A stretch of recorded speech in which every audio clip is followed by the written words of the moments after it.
Hey guys, take a look here at a map. It is a map of the coronavirus and how it has hit the world. Take a look at this here. You can see a number of countries there. You got China. They're saying that there's 81,000 people who have been infected. I highly doubt that number. I'm thinking it is probably much higher. Looks like Italy is ranked second at 24,000. Iran is third at 13,000.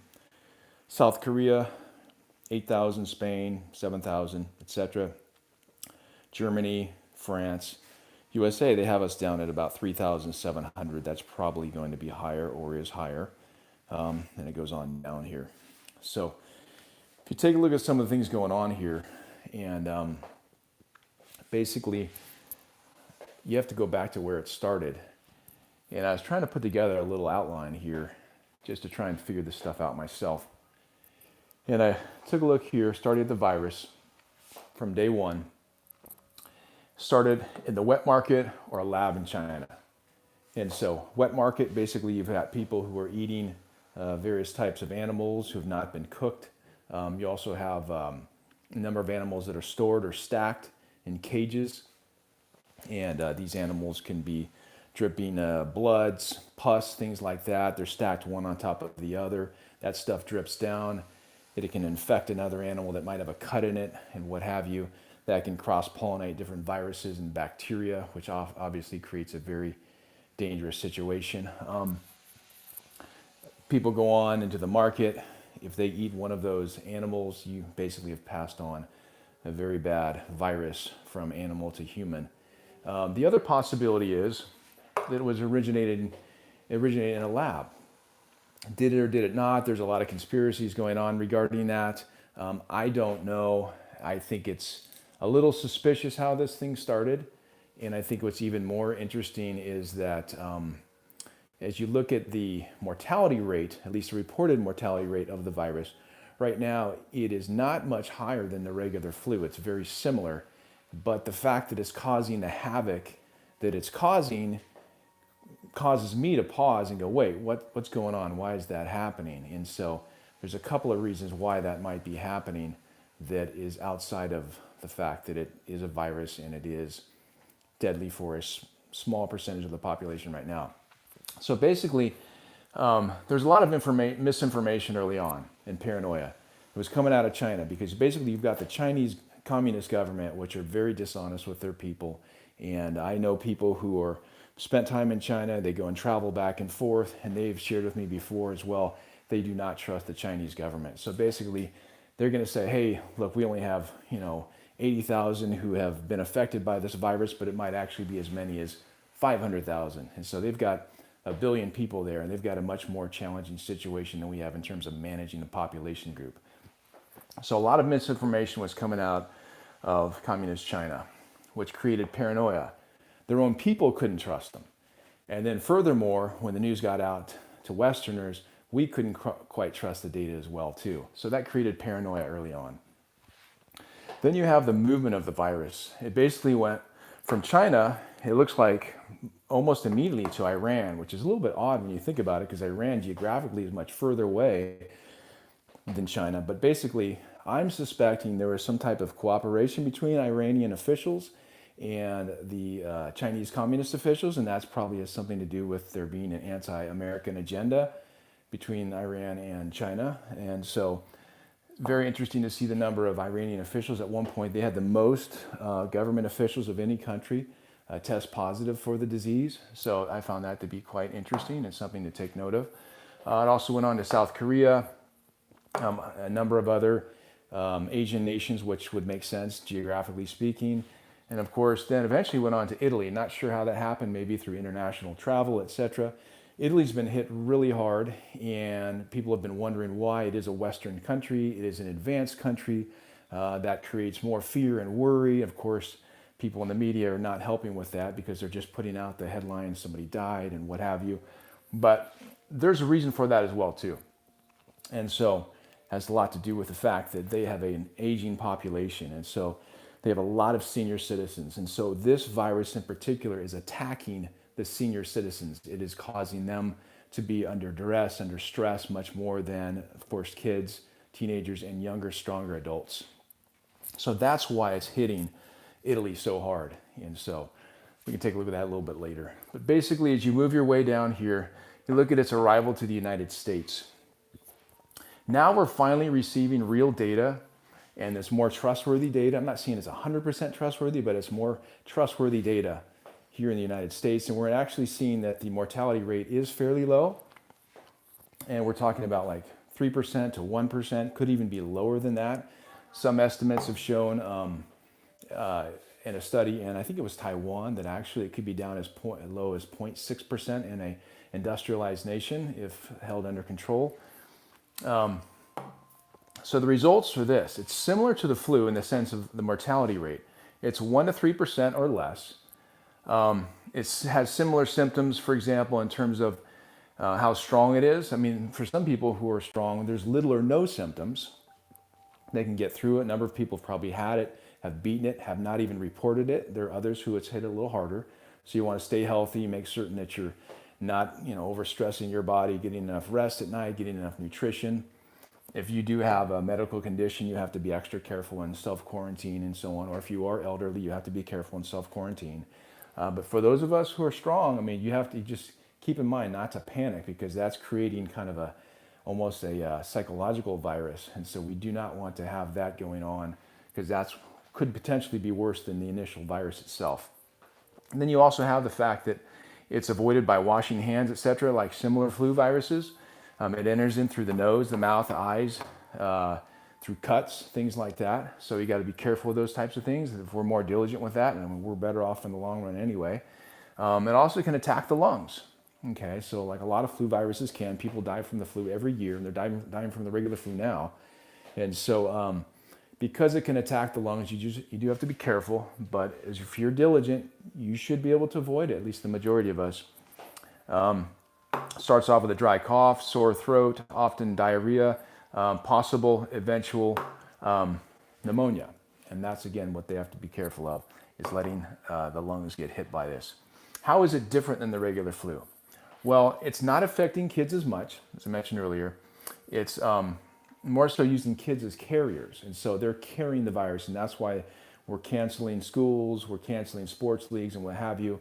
Some may think it's an over-response, but if you're trying to keep the virus from spreading from group to group and then eventually make its way to our grandparents and what have you, you probably do want to limit the interaction of the kids at sports and so forth. It's also different because we can potentially carry this virus longer without symptoms. And that's what I'm trying to figure out here. And I think a lot of people are, at least on the outside of the experts, who are maybe not sharing everything. And so, can you carry this virus longer without symptoms? And it's starting to look like that, because initially, for a flu virus, the incubation period is about 1 to 2 days. So a person could have this virus, walk around, not notice them, or I should say the flu virus, and they get someone else sick. But that's a pretty short period of time. And so within a day or two, they go, oh, wow, I feel sick. And then they know to keep away from other people, or you stay away from them because they're coughing or what have you, they've got a fever. But with this virus, it's being reported that you can have an incubation period of up to 14 days. And so 14 days is a long time. And so basically, that might be kind of the X factor here, why this virus is affecting things more so from a tangibility standpoint. Now, if you go to kind of more of the paranoia standpoint, that's the other reason why I think this virus is really kind of causing it to shake up the society a little bit more than it should. So if you work your way down here, you've got the front line. And so the front line basically are the hospitals. And so hospitals have a limited number of basically intensive care unit beds and workers. And so because of that, any crisis, any type of, let's say, a terrorist attack, a war, will always overwhelm hospitals. You're never going to have enough hospitals. Now, does it help to have more? Absolutely, and it's great to have more. But this is something that's going to happen if you have mass panic. And if you have factors that contribute to mass panic, it's going to make it worse. And I'll go through those in a moment. So basically, the front line is the hospitals, and we are overwhelmed in many regards. In other regards, we're not. But why are we overwhelmed? And why? Basically, we want to figure this out. There's unique virus features. That's one reason why we're overwhelmed. And I'd say it's because of the longer incubation period. And so basically, you've got up to 14 days for this particular coronavirus that you can carry this virus without symptoms and then undetected and then get somebody else still sick. So that's the dangerous part. Does it always go that 14-day period of time? I would say probably it doesn't always. But for regular flu, it says basically based on research, it can be up to 1 to 2 days, which is a lot less. So anyway, so those are things, that's a big factor.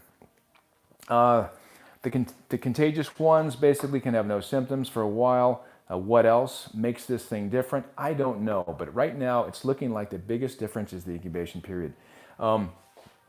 Another factor, why are we being overwhelmed? I would say because of irresponsible media coverage. And so, I'll say this in a broad sense, but basically you've got explosive and misleading headlines. I saw a headline when it first hit the United States, first coronavirus death. And, at first you're, oh, holy smokes, and you're reading the article, this and that. And as you get down in the article, you're basically seeing that they're telling you someone died. It's from a cruise ship. They were, what have you, or they're in the state of Washington. And there's another one, state of Washington. And everyone's freaking out trying to figure out why this person has died. And my question that I first asked was, how old are they? Do they have a pre-existing health condition? And that was the 2 bits of information that they did not provide in the article. And that's the problem with a lot of these headlines is they're not providing context. If they provide context, what it does is it allows us to better interpret the data and better interpret why a person is getting sick. And also it gives the public much more comfort and reason to not worry or fear. And so I believe they're doing us a disservice by not giving us context, giving us profile information when they basically announce a death. It's not good. I tried to find 2 or 3 articles. Eventually, after the 3rd one, I found the person's profile, which basically they were about 73 years old. And I'm not, again, saying that that's terrible still, and they had some kind of health condition. So that needs to be presented earlier on to reduce the panic. So you've got that going on. The irresponsible media coverage, explosive, misleading headlines. You basically have incomplete stories as well, too. And so they need to give the full context. What else makes it overwhelming and why? You've got an accelerated or overpopulation situation going on in much of the United States, and I'd say primarily in states like California. We're in many ways, our population has grown so fast and so rapidly that it's been overwhelming to our schools. It's been overwhelming to our hospitals. People go to the hospital, maybe for lack of insurance or what have you, but for sometimes the most basic things. I've got a cold, let me go to the hospital. I'm going to go to the emergency room. And of course, absolutely, we want people to be helped and this type of thing. But when you're basically using the hospital as kind of like your symptom detector, every person is doing this, yes, you're going to overwhelm the hospitals. And so you've got a situation where you've got the state growing in population exponentially in terms of new residents, what have you. It's placed a huge demand on the medical system and hospitals in particular. And so this is putting us at a vulnerable spot right now to deal with this virus. And so you've got a number of people who do have basically the sickness and they need to be treated. Then you have a number of people who are going maybe for allergy symptoms or what have you, or just going for a headache.